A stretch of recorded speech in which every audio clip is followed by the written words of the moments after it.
Xullas qarindoshlar, umrimda birinchi marta o'z qo'llarim bilan shunaqangi chiroyli tort tayyorladim. Qanaqa qilib tort tayyorlaganimni to'liq protsessini siz uchun ko'rsatib beraman qarindosh. Birinchi qiladigan ishim chin bozor do'konimizda sotiladigan imminni tort pishirish uchun mo'ljallangan kattakon mikserni olishdan boshlandi. Chin bozor do'konimizda sotilayotgan kattakon mikserimizga o'zi ham ayamasdan 6 dan 7 ta tuxum va shakarni solib, mana shunaqangi qilib varr etib eng oxirgi skorisgacha qo'yib qaynatdim. Aralashtirdim. O'zi ham 12 ta skorisi bor ekan bu janavarni 12 ta ya. Kattakon mikserimizga bir necha daqiqalardan keyin qarasam, anu 6 ta tuxum bilan shakar shunaqangi ko'piribdi. Mana buni ko'pirganini qaranglar qarindoshlar, juda vazdushni qilib ko'pirtiribdi. Qarindoshlar, aynan mana shu kattakon mikserimizni birrato'la narxini aytib o'tib ketay. Tortchilar uchun maxsus mo'ljallangan kattakon mikserimizning narxi atigi 1,829,000 so'm edi. Hozir esa chegirmada 1,829,000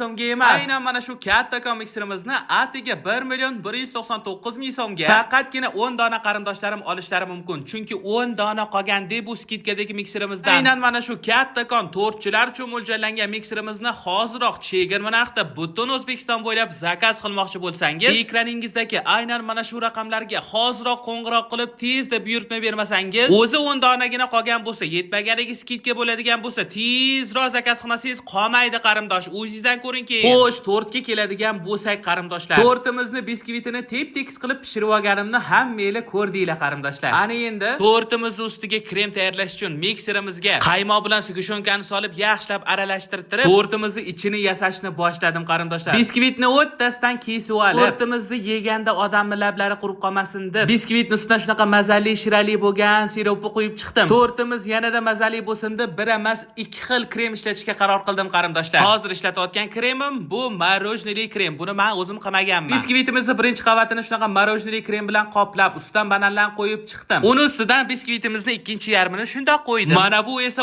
o'z qo'llarim bilan tayyorlagan krem qarindoshlar. Shunaqangi zo'r chiqib to'g'risini aytaman qarindoshlar, tort qilish ish ekan, ish. Tortni qilish jarayonida shunaqa charchadim. Juda charchaganligim sababli tortning ustidagi bezaklarni boshqa bir yaxshi inson qilib berdi. Va qarabsizki, tortimiz yesa bo'ladigan ko'rinishga va nihoyat yetib keldi. Orada bu tortimizni 24 soatga muzlatib ham qo'yuvdim. Ana endi eng asosiy daqiqalar. Umrimda birinchi marta o'z qo'llarim bilan tayyorlagan tortimni sizlar bilan birgalikda yeb ko'raman qarindoshlar. Birinchi martaga necha qarindoshlar, rosa chiroyli chiqibdi. Endi bu tortni kimsan qarindoshingiz qiladiyu o'xshamasinmi? Hattoki hozir kundagi yangi kelinlar ham bunaqa chiroyli tort qila olmaydi. Ishonaveringlar.